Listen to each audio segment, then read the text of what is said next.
Praise the Lord. सभी को जय मसीह की। हालेलुया। कैसे हो आप सब? का धन्यवाद करते हैं एक बार फिर उसने हमें जीवन का मौका दिया और जीवन दिया ताकि उसके कलाम में, उसके वचन में हम शरीक हो सके। और जो आज का संदेश है मेरे भाई मेरे बहनों बहुत ही इम्पोर्टेंट है। हर संदेश परमेश्वर का इम्पोर्टेंट होता है और जो समाज है, जो परमेश्वर चल रहा है जो समाज में, वही परमेश्वर मुझे बताता है। और अचानक से कोई भी वचन, कोई भी संदेश का टॉपिक परमेश्वर दे देता है।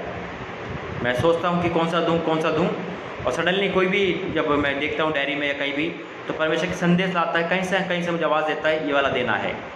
बहुत सारे संदेश देने के लिए मेरे भाई मेरे बहनों, लेकिन कुछ ऐसे संदेश छाट के परमेश्वर देता है जिसकी आवश्यकता हमारे जीवन में होती है या जिसकी रिक्वायरमेंट मुझे आती है, यानी कि प्रार्थना की।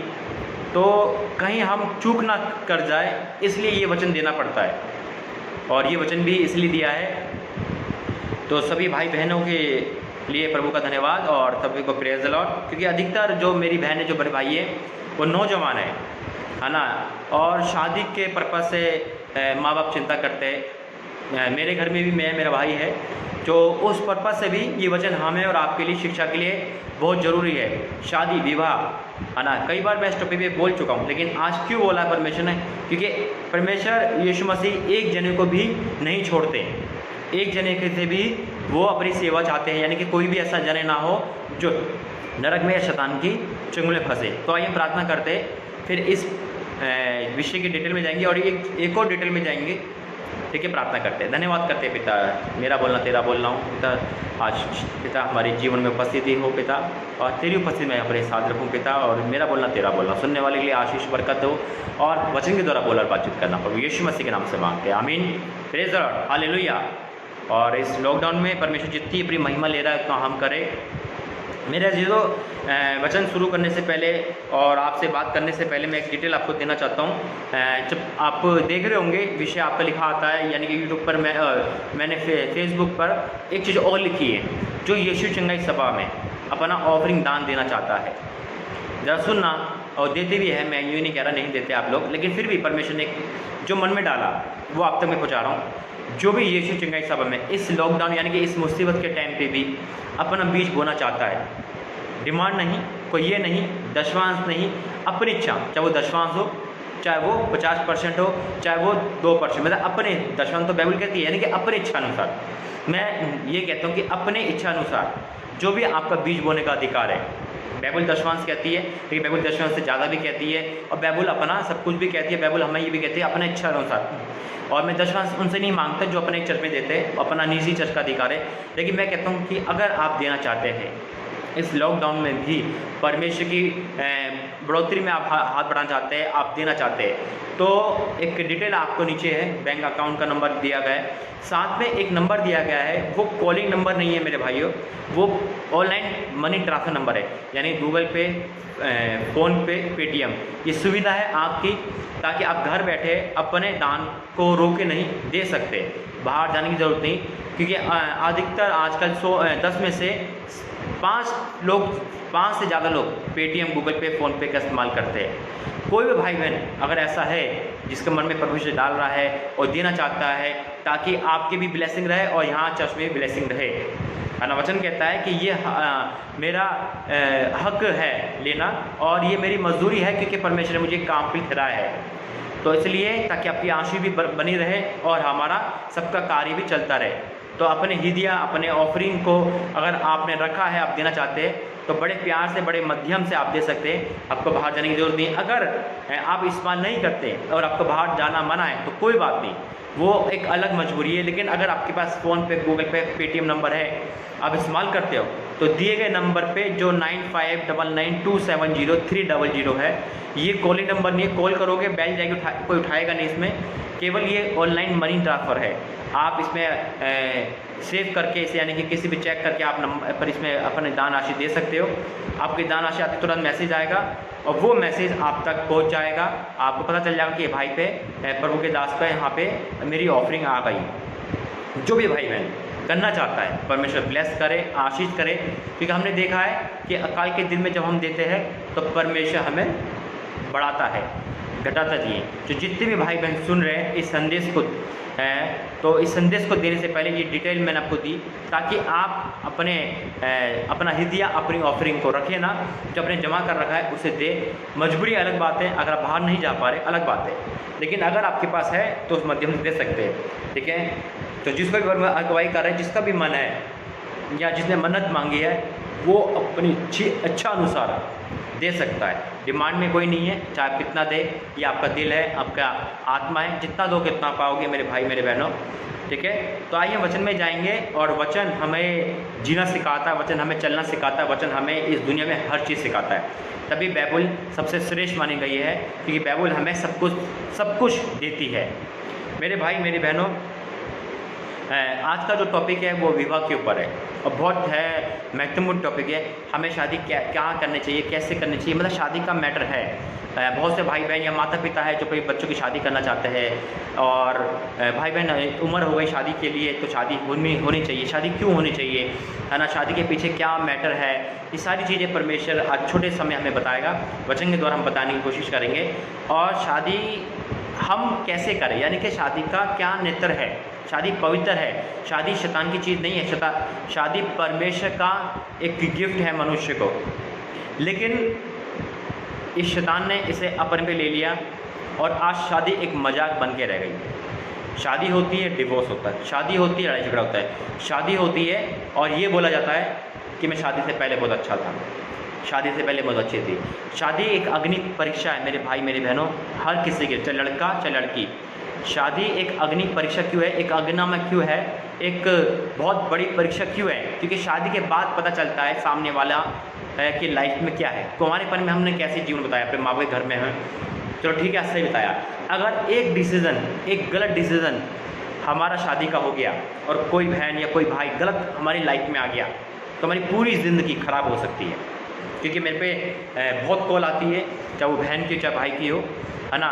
भाई कहते हैं कि भाई लड़की सही नहीं मिल रही, है ना, लड़की ऐसा कर रही है, ऐसा कर रही है।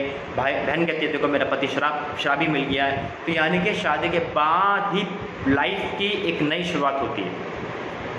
अगर डिवोर्स होता है, तलाक होता है तो दुख होता है, तो एक डिवोर्सी का ठप्पा लग गया या पति का एक अजीब सा ठप्पा लग गया कि शादी हो चुकी है ना। शादी बड़ी आदर है, लेकिन शादी में डिवोर्स क्यों हो रहा है, क्यों शादी आजकल टूट रही है, क्यों शादी में आजकल प्रेम नहीं रहा, आजकल क्यों शादी में विश्वास खत्म हो गया है, आजकल क्यों शादी बड़ी जल्दी तो होती है, देर में भी होती है, जल्दी भी होती है, लेकिन उसका रिस्पॉन्स जीरो रहता है। शादी हो गई तो संतान की आशीष नहीं मिल पाती, शादी हो गई तो तरक्की नहीं हो पाती। अभी तक हमने अच्छा लाइफ जिया और शादी के बाद क्या हो गया, उल्टा हो गया सब कुछ, है ना। तो हम क्या कहते हैं, शादी से तो कुंवारेपन भी अच्छे थे। मेरे अजीज़ों के आज इस बात की पता चलाएंगे वचन में। तो पहले निकालेंगे पहला कुरिन्थियों,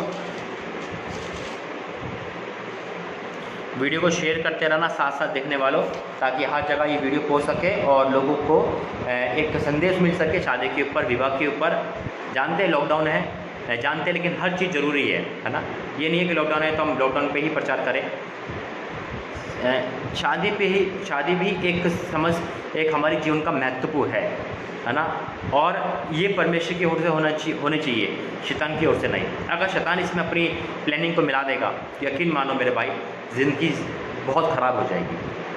तो बाइबल इस बात को क्या कहती है, ज़्यादा समय नहीं लेंगे हम आपका। पहला कुरिन्थियों 7 और 9 में क्या लिखा हुआ है, लिखा है परंतु यदि वह संयम ना कर सके तो विवाह करे, क्योंकि विवाह करना कामातुर रहने से भला है।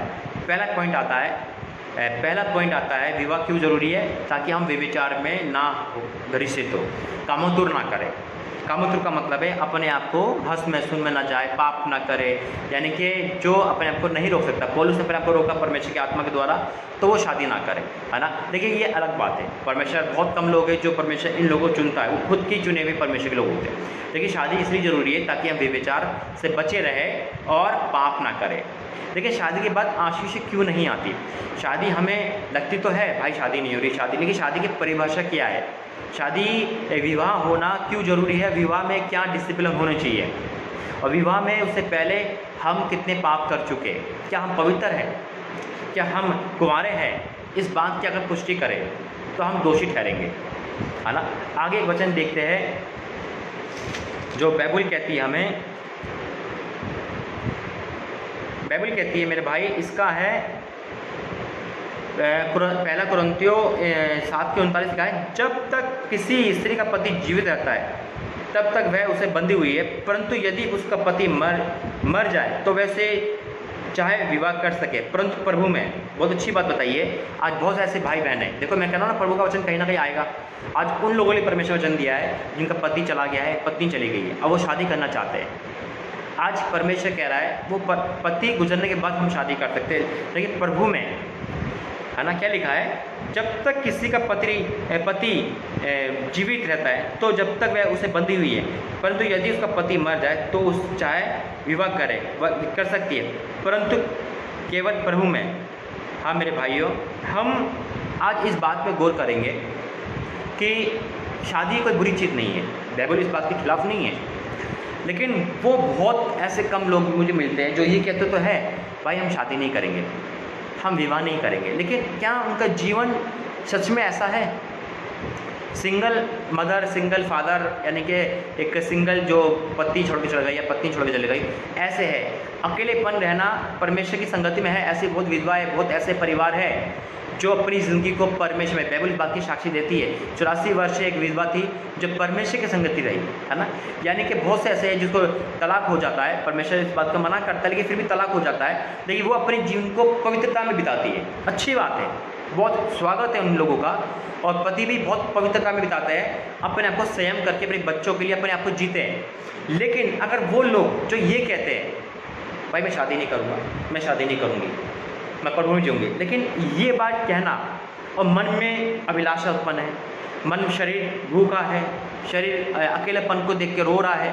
एक बहन का मेरे पास फ़ोन आता है आज से लगभग 1.5 साल पहले, और वो कहती है भाई मैं शादी नहीं करूँगी, मैं जिंदगी भर शादी नहीं करूँगी, मैं प्रभु में बढ़ना चाहती हूँ। मैंने कहा स्वागत है आपके फैसले का, आप शादी नहीं करोगे, ठीक है, आपकी अगुवाई है, लेकिन एक बात का सवाल देना, क्या आप रियल में शादी नहीं करना चाहते? ऐसा तो नहीं आप समाज को दिखाने के लिए शादी नहीं कर पा रहे, आप वही करते हो। वो चुप हो गई, उस पर जवाब नहीं था। आज कितने भाई बहन इस बात को कहते हैं भाई हम शादी नहीं करना चाहते, हम प्रभु की सेवा करना चाहते हैं, हम सिंगल रहना चाहते हैं। मेरे भाई वचन कहता है, पौलुस ने कहा है, जो कामोतुर होते हैं, यानी कि जो संयम नहीं कर पा रहे, कभी इस डाली कभी उस डाली, कभी ये पाप कभी वो पाप, को शादी करें।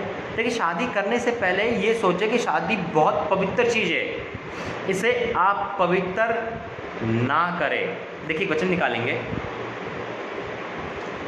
क्योंकि शादी में पति पत्नी को ही प्रभु यीशु मसीह ने कहा है कि तुम एक तन होंगे। एक तन का अधिकार सिर्फ पति पत्नी के जीवन में है, व्यभिचारी वर्ड नहीं है यहाँ पे। यहाँ परमेश्वर ने वंश को चलाने के लिए एक तन का है। और अगर हम पति पत्नी के अलावा, यानी कि शादी नहीं हो रही, हम गर्लफ्रेंड बॉयफ्रेंड से एक तन हो रहे, तो महापाप है, व्यभिचार है वो। शादी के बाद किसी और से एक तन हो रहे तो महापाप है, व्यभिचार है वो। सिर्फ पति पत्नी के लिए ही ये वर्ड प्रभु यीशु मसीह ने बोला है। उस प्रभु यीशु मसीह ने जो पवित्र है, क्यों बोला? क्योंकि वंश को बढ़ाने के लिए, है ना। लेकिन अगर हम ख्याल में भी, मन में भी, हर जगह ही सोच रहे हैं तो हम गलत कर रहे हैं। लेकिन मेरे भाई एक वर्ड आता है, बड़ा अच्छा है आज का टॉपिक जो परमेश्वर ने दिया। आज बहुत भाई बहन, मैं एक चीज़ और बोलूँगा, जो मसीह में है, जो अपने आप को प्रभु में बढ़ाना चाहते हैं, जो आज मजबूत होना चाहते हैं, वो एक बात बहुत बोलते हैं मुझसे और अपने आप से भी बोलते हैं। देखिए पहले वचन पढ़ूंगा जो इब्रानी 13 में लिखा हुआ है। देखिए क्या लिखा हुआ है, इब्रानी 13:4 में लिखा हुआ है, विवाह सब में आदर की बात समझी जाए। सब बातों में, यानी कि सब में आदर की बात, विवाह होना आदर है। वचन कहता है जिसने स्त्री विहाली उसने उत्तम पदार्थ पाया, परमेश्वर यहोवा का अनुग्रह उस पर हुआ। ये बाइबल का वचन है, यानी कि स्त्री बहन अच्छा है। वचन कहता है भली पत्नी कौन पा सकता है? जो परमेश्वर भय मानेगा भली पत्नी पाएगा, है ना। लेकिन बाइबल इस बात को कहती है विवाह सब में आदर की बात समझी जाए। याद रखना, विवाह आदर की बात है। आजकल डिवोर्स हो रहे और तलाक हो रहे, डिवोर्स हो रहे, संतान नहीं हो पा रही, या शादी के बाद पाप में लोग गिर रहे हैं। शादी के बाद भी शांति नहीं है। शादी से ही सोचा था, माँ बाप सोचते हैं मेरा बेटा बिगड़ा, शादी कर दो सुधर जाएगा, मेरी बेटी बिगड़ रही है, शादी कर दो सुधर जाएगी। ऐसा नहीं है। ऐसा नहीं है मेरे भाई, और बिगड़ जाएंगे और पाप में आ जाएंगे, शादी के बाद भी लाइफ ख़राब हो जाएगी।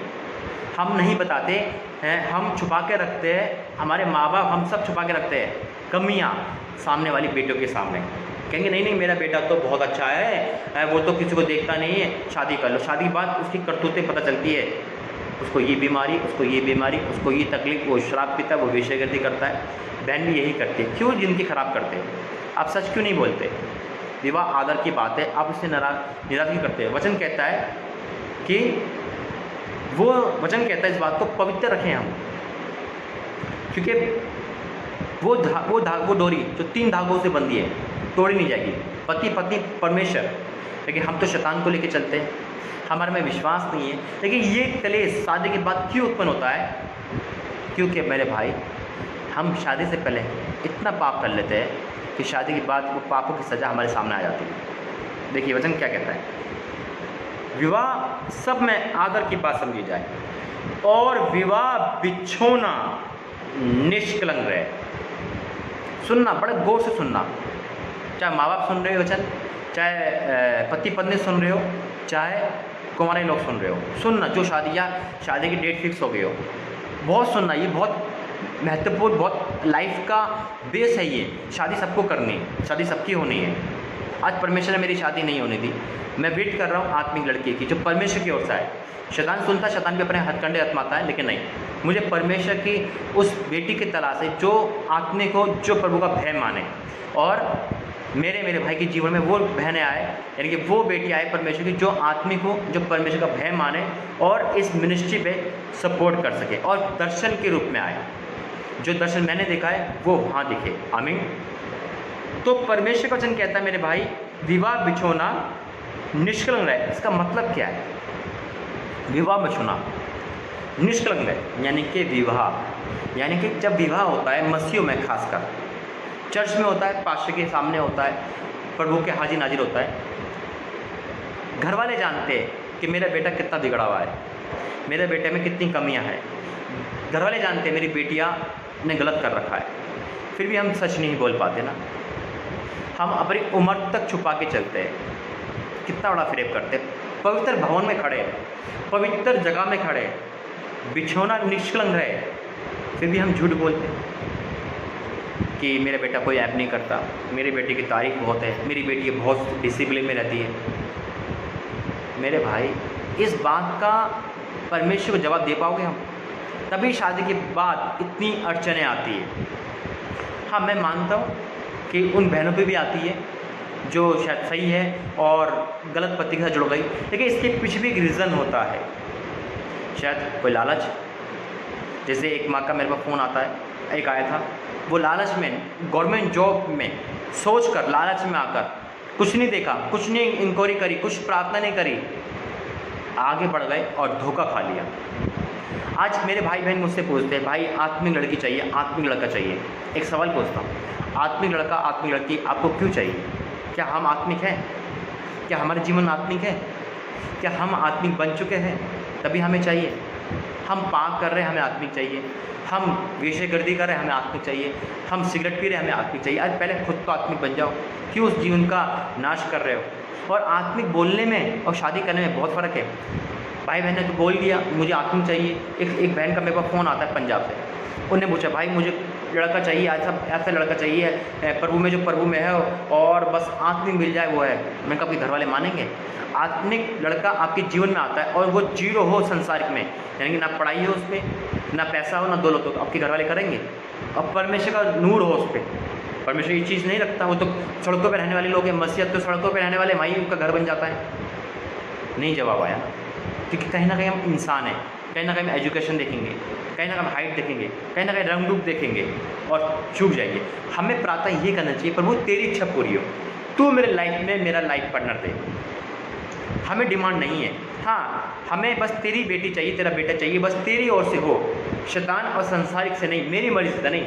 मैं अपनी काबिलियत में देखिए नहीं, मुझे ऐसा मिल जाए, मुझे ऐसा मिल जाए, मुझे वो मिल जाए। पहले मेरी सोच थी, मैं फिगर, हाइट, पैसा, धन दौलत, माया सब देखता था। कितनी रिश्ते मैंने रिजेक्ट कर दी। क्यों? क्योंकि आँखों की अभिलाषा फिगर देखती है, रंग रूप देखती है, पैसा देखती है, धन दौलत देखती है, लेकिन सब धरे रहता है। आज परमेश्वर का अनुग्रह है कि परमेश्वर के रूप में मैं सिर्फ ये कहता हूँ, परमेश्वर प्रभु तेरी हाँ हो, मेरी अपने आप हाँ हो जाएगी। मैं सामने वाली बेटी से ये नहीं कह सकता कि नहीं नहीं मैं तुम्हारे से हाइट छोटी है, तुम नहीं, पहले कर लिया। आज उसकी हाँ है, मेरी अपने आप हाँ हो जाएगी। इसलिए मेरे भाई, विवाह वचना निश्चल रहे। अब यह बात आती है, बहुत गौर से सुनना, संदेश बड़ा इंपॉर्टेंट है। जितने भी लोग देख रहे हैं, और अपने माँ बाप को दिखाना, अपने भाई बहन को दिखाना, अपने सबको ही संदेश दिखाना, डाउनलोड करना, ऑनलाइन देखना और दिखाना और देखना, बारीकी से सुनना। अपने जीवन का ये हमारे केंद्र बिंदु है। लिखा है विवाह सब में आदर की बात समझी जाए, और हम निरादर करते हैं, बिल्कुल निरादर है। निरादर कैसे? भाई मुझे इससे शादी करनी, प्रार्थना करना। भाई मुझे इससे शादी करनी, प्रार्थना करना। भाई मेरा बॉयफ्रेंड है, उसके लिए प्रार्थना करना, शादी हो जाए। वो कह रहा है परमेश्वर खुद भी पाप कर रहे हैं, पर यीशु मसीह को पाप करने में मजबूर कर रहे हैं। हम फिजिकल शादी से पहले हो चुके हैं, कुंवारापन खत्म कर चुके हैं, और पाप परमेश्वर से भी करवा रहे हैं कि मुझे ये लड़का चाहिए प्रभु। क्या ऐसा है? ये आदर है? क्या ये आदर है परमेश्वर का? ये शादी का आदर है? माँ बाप को पता नहीं मेरी बेटी अपना पति ढूंढ रही है, माँ बाप को पता नहीं मेरे बेटा अपनी बहू ढूंढ रहा है। माँ बाप अपने सपने करके बैठे हैं, मेरे बेटी के हाथ पीले करने हैं, मेरी बेटी को पढ़ाना है, शादी अच्छे ढंग से करनी है। माँ बाप अपने बच्चों के हाथ पीले करने में लगे पड़े, यानी शादी करने में। बेटा बेटी तो अपने ही पति पत्नी ढूंढ रहे, और ये नहीं अबॉर्शन करवा रहे, बच्चे हो रहे, हो क्या रहा है, और फिर कहते हैं शादी क्यों सक्सेसफुल हो रही? इसलिए नहीं होती। हम अपनी चॉइस में चलते हैं और कर भी लें, 1% मान भी लो। आपको लग रहा होगा भाई मेरी लव मैरिज हुई, मैं तो बहुत सही हूँ, और 2 साल हो गए, आज तो मैं बहुत सही हूँ, 3 साल हो गए। आज आप सही हो, कल अब क्या गारंटी? पाप आज है, कल फूटेगा मेरे भाई। जय मसीह की बहन, आपको मैंने बहन कहा, प्रिय जी आपको बहन और भाई मुझे बता देना, आपका नाम राधा है इसके लिए। तो वचन कहता है विवाह सब में आदर की बात समझा। एक बात और, एक भाई का, एक बहन का, एक भाई का फ़ोन आया मेरे पास, बड़ा सुनना, बड़ी गौर से सुनना, शादी के लिए। वो कहता है भाई मुझे शादी करनी है एक लड़के से। सुन के हैरान हो गए होंगे आप। ये दुनिया में है आजकल का पाप, शादी को तमाशा हो गया। मैंने उसको समझाया, समलिंगी था वो, समलिंगी को समझो ना, मैंने उसको समझाया मेरे भाई ये गलत है, मसीह को मानने वाला है वो, एक क्रिश्चियन है, सॉरी मसीह को मानने वाला नहीं, क्रिश्चियन है। वो कहता है ये प्रेम तो सबसे कर सकते हैं, मैं ऐसा हूँ, मैं शादी करूँगा तो लड़के से ही करूँगा। अब उसके माँ बाप पे क्या बीतेगी, इस बारे में सोचो। एक लड़की कहती है मैं शादी लड़की से करूँगी, तो ये शादी कहाँ है आदर? ये तो निरादर है। ऐसे शादियों के फ़ोन आते हैं तो कैसा लगता होगा? तभी तो कहा है विवाह सब में आदर की बात समझाए। हमने निरादर कर रखा है। शादी पहले कर लेते, बताते बाद में, कोर्ट मैरिज कर लेते, बताते बाद में, शादी नहीं करते तो फिजिकल पहले हो जाते हैं, तो महापाप है, बताते बाद में, और फिजिकल होने के बाद पति को धोखा देते। देखिए क्या लिखा है, विवाह बिछोना निष्कंग रहे। एक क्वेश्चन अगर करे जाए, कितने प्रतिशत बहन भाई जो शादी के बंधन में बंधते हैं कुंवारे होते हैं, यानी कि निष्कलंक होते हैं? मन से पाप होना मैं मानता हूँ महापाप है, लेकिन शादी निष्कलंक है? क्या हम बता सकते हैं अपने पति को, होने वाले को, पत्नी को, भाई मेरा फिजिकल हो चुका है, मैं कुंवारी नहीं, लेकिन क्या आप भी मुझे एक्सेप्ट करोगे? आप?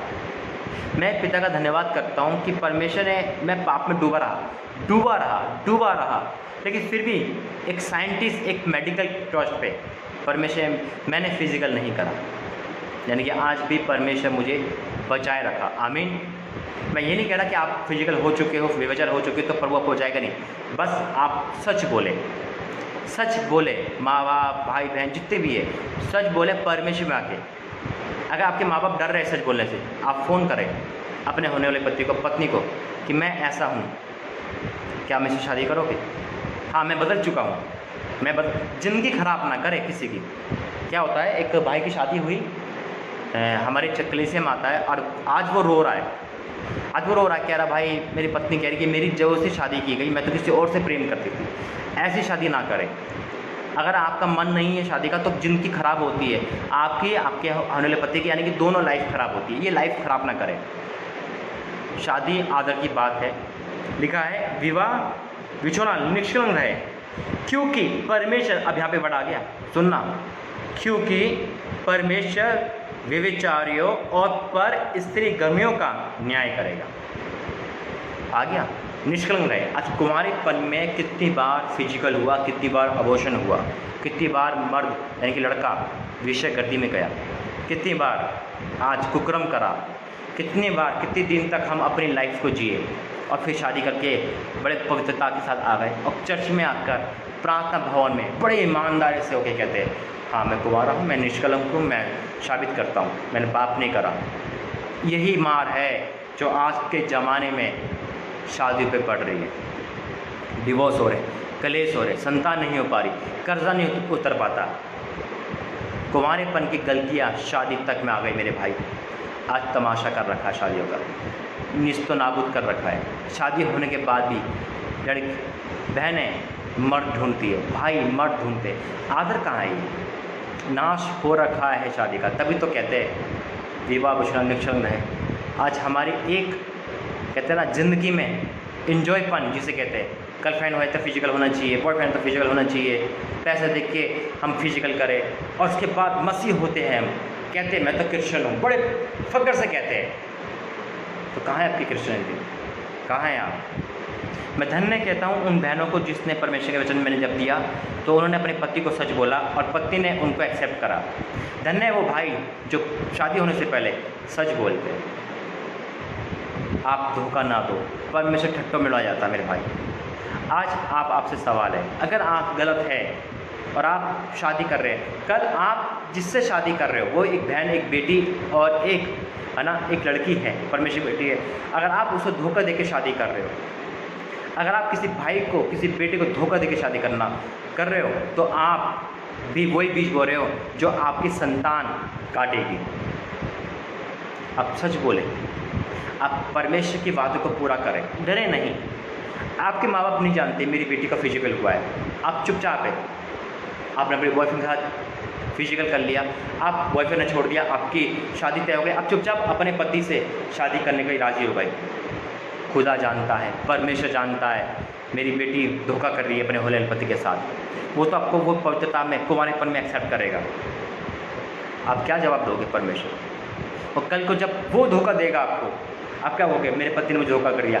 पहले हम धोखा देते फिर हमें धोखा मिलता। मेरे भाई मेरे बहनों, आज जितने भी भाई बहन हैं तो शादी के लिए है, इसे आदर समझे, रिस्पेक्ट करें। और जितने कुंवारे हैं अगर आज वो गलत बंधन में हैं तो छोड़ दे, फिजिकल ना करें। आज के ज़माने में लॉकडाउन की वजह से बहुतों भाई बहन जो गर्लफ्रेंड बॉयफ्रेंड के शैतान में डाल के नहीं मिल पा रहे होंगे, मोबाइल के जरिए फिजिकल कर रहे होंगे, वीडियो कॉलिंग, गंदी चैटिंग ना करें। पाप होता है, फटेगा तो मृत्यु ही आएगी। आज उस परमेश्वर की विवाह को, जिसने आदम से चला आ रहा है विवाह, शैतान की मर्जी नहीं है, परमेश्वर की मर्जी है, तभी दोनों को एक तन करा है। आज परमेश्वर में आप एक आत्मा हो जाओ और पति पत्नी विश्वास में आ जाओ, भरोसा करो एक दूसरे पे। आज पत्नी है फिर भी पति गैर औरत के पास जाता है, पति है फिर भी पत्नी गैर मर्द के पास जाती है, वही असर बच्चों पे पड़ेगा। आज जितने माँ बाप इस काम को कर रहे हैं, गलत काम को, वो अपने बच्चों के लिए पाप कमा रहे हैं। वसीयत मिलती है ना, पैसों की वसीयत मिलेगी आपकी जो करनी है ना उसकी। आप नहीं कह सकते अपनी बेटी से तू क्या कर रही है, परमेश्वर कहेगा जो तूने करा वही कर रही है। आदि वक्त है, इस विवाह को डिवोर्स होने तक रोक लो, इस विवाह को पाप में तब्दील होने से रोक लो, इस विवाह को पवित्र रहने दो, क्योंकि परमेश्वर व्यभिचारियों और पर स्त्री का मनियों यानी कि लड़की चाहे लड़का का न्याय करेगा। और जितने गलत रिलेशनशिप में हैं, यानी कि लड़की लड़की के साथ संबंध, लड़का लड़का, यानी कि जिस समलैंगिकता कहते हैं, मेरे पे फ़ोन आते हैं, मैं हैरान होता हूँ, शैतान ने इतना बड़ा पाप का जीवन में डाल दिया। आज जो भाई बहन इन सबसे आज़ाद होना चाहता है, व्हाट्सअप नंबर है, आप उसे कॉल करें, व्हाट्सअप करें। व्हाट्सअप नंबर मेरा डिस्प्ले में हमको मिल जाएगा, मैं फिर कहता हूँ, मैंने एक नंबर जब नया नंबर भी डाला है वो ऑनलाइन पेटीएम गूगल पे नंबर है, तो कॉल या व्हाट्सअप ना करें। शो सब कुछ करेगा लेकिन कॉल ना करें। कॉल सिर्फ 96 वाले पे करें जिसमें लास्ट में 64 है। ठीक है, प्रभु आपको ब्लेस करें, आशीष करें। मैं उम्मीद करता हूँ, विश्वास करता हूँ इस वचन के द्वारा परमेश्वर आपकी आंखें खोली है, और माँ बाप से लेकर पत्नी पत्नी से लेकर जितने भी कुमारे भाई बहन हैं उन सब की आंखें खोले। आप झूठ नहीं बोलोगे। और आपको आत्मिक लड़का आत्मिक लड़की चाहिए तो प्रार्थना करना, ढूंढना नहीं, प्रार्थना करना, परमेश्वर लेके आएगा। और वेट करना। और दूसरी बात, व्हाट्सएप पे बैठे बैठे और फेसबुक बैठे बैठे पति पत्नी मत ढूंढ लेना, बहुत बड़ी शैतान आप पे वार कर देगा। बहुत से भाई बहन पति पति ढूंढते हैं, यानी कि चैटिंग करते हुए उससे मोहित हो जाते हैं और पति तक ख्याल हो जाते हैं, और इसी में वो सब काम कर जाते हैं जो उनको नहीं करना चाहिए। अंत में कुछ नहीं मिलता निराशा के अलावा। आइए प्रार्थना करते हैं। धन्यवाद करते पिता सुंदर महत्वपूर्ण संदेश के लिए। पिता जितने भाई बहन ने माता पिता ने सुना, पिता वो उनके जीवन में कार्य करो। आज बेटा अपने माता पिता अपने बेटे बेटी के लिए संदेश सुनाए और ये देखे कि उनको जीवन साथी अपने उनको बेटे बेटे को जीवन साथी कैसा चाहिए। और विवाह बहुत आदर है, विवाह बहुत आदर के योग्य है पिता हमेशा, लेकिन उसका बिछौना निष्कलंक रहे, यानी कि जब प्रार्थना हो, जब एक तन हो तो एक विश्वास में हो। आपने सिर्फ एक तन पति पत्नी को कहा मेरे भाई, मेरे प्रभु यीशु मसीह इन भाई बहनों के जीवन में वो एक तन पिता पवित्रता में आए जो सिर्फ पति पत्नी के जीवन में आता है। आज जितने पति पत्नी पिता अलग हो चुके हैं उनको मिलाना, और जो अपना पति पत्नी यानी कि विवाह सर्च कर रहे हैं, ढूंढ रहे हैं, वो आत्मिक ढूंढ सके तेरे में होके पिता। जिनकी शादी होने वाली है उनको सुरक्षा देना, शादी विवाह के बंधन तोड़ना। और आज हर एक परिवार में ये संदेश एक जागृति एक नया उद्देश्य लेके आए ताकि इनका आँख में पर्दा हटे। आज जितने भी गलत संबंध में हैं और ये प्रार्थना कर रहे हैं पिता मेरी शादी इससे हो जाए, मेरी शादी इससे हो जाए, वो सारी प्रार्थना कैंसिल हो यीशु मसीह के नाम में। क्योंकि पिता शैतान यही चाहता है कि हम गलत डिसीजन लें और उसके बाद हमारे पे पहाड़ टूट जाए। पिता इनके लाइफ में सिर्फ तेरी इच्छा पूरी हो, जो तूने बनाया है जीवन साथी वही आए। आदम ने कोशिश नहीं करी थी, आपने दिया था पिता। आज आप दोगे पिता हर एक भाई बहन को जीवन साथी आत्मिक जैसे लेवल का है पिता, आप उन अपनी इच्छा अनुसार दोगे पिता। इनके जीवन में खुशियाँ बरकत आए। और जिन्होंने पाप कर चुके हैं शादी से पहले, अपने आप को गंदा कर चुके हैं, फिजिकल बना चुका है या व्यभिचार हो जाए, कोई भी बुरी आदत है सिगरेट शराब की, वो छोड़ेंगे और पवित्र बनेंगे और अपने अपने सच बोलेंगे, जिसके कारण इनका विवाह स्ट्रांग हो जाए और बुलंद हो जाए और पिता युग तक चले रहे और हर जगह मिसाल हो पिता, ताकि इनके बच्चों पे आशीष होने पाए। जितने माता पिता ही देख रहे हैं अगर वो गलती है उनके जीवन में, कोई पाप छुपा हुआ है तो क्षमा मांगेंगे। आज तूने प्रार्थना सुनी, प्रार्थना सुनकर सारे सबको आज़ाद करा और विवाह बिछोना निष्कलंक है ये तूने बताया, तेरा धन्यवाद करते हैं। तो यीशु मसीह के नाम से मांगते, प्रार्थना सुने कबूल करें। आमीन आमीन आमीन। Praise the Lord. सभी को जय मसीह की। एक बार फिर जो यीशु चंगाई सेवक दान ऑफरिंग देना चाहता है, नीचे दिए गए नंबर डिटेल पे आप संपर्क करें। डिटेल में नीचे दे रखी है, जो नंबर उसमें दिख रहा होगा जो लास्ट में 300 है वो पेटीएम गूगल पे और फ़ोनपे का नंबर है।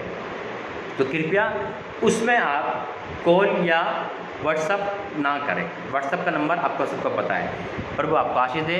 वीडियो को आप देखें, चलाएं और दिखाएं अपने माता पिता को, अपने भाई बहन को, खुद देखें और सीखें कि परमेश्वर आपसे क्या कहना चाहता है। बहुत बहुत धन्यवाद अखिल जमैन आपका कि आपने समझा और आपने बताया। परमेश्वर ने आपको माफ़ कराया और जो इन चीज़ों को बताएगा उसका रिश्ता परमेश्वर में बुलंद होगा। ये डर के ना अरे मेरी शादी नहीं होगी भाई, है ना, मैंने तो अपनी गवाही आपको क्या पूरी यूट्यूब पे बताई है। अब मैं बेदर्द हूँ, जो मुझसे शादी करेगा वो जानता है मेरे बारे में, तो मुझे आज़ाद है।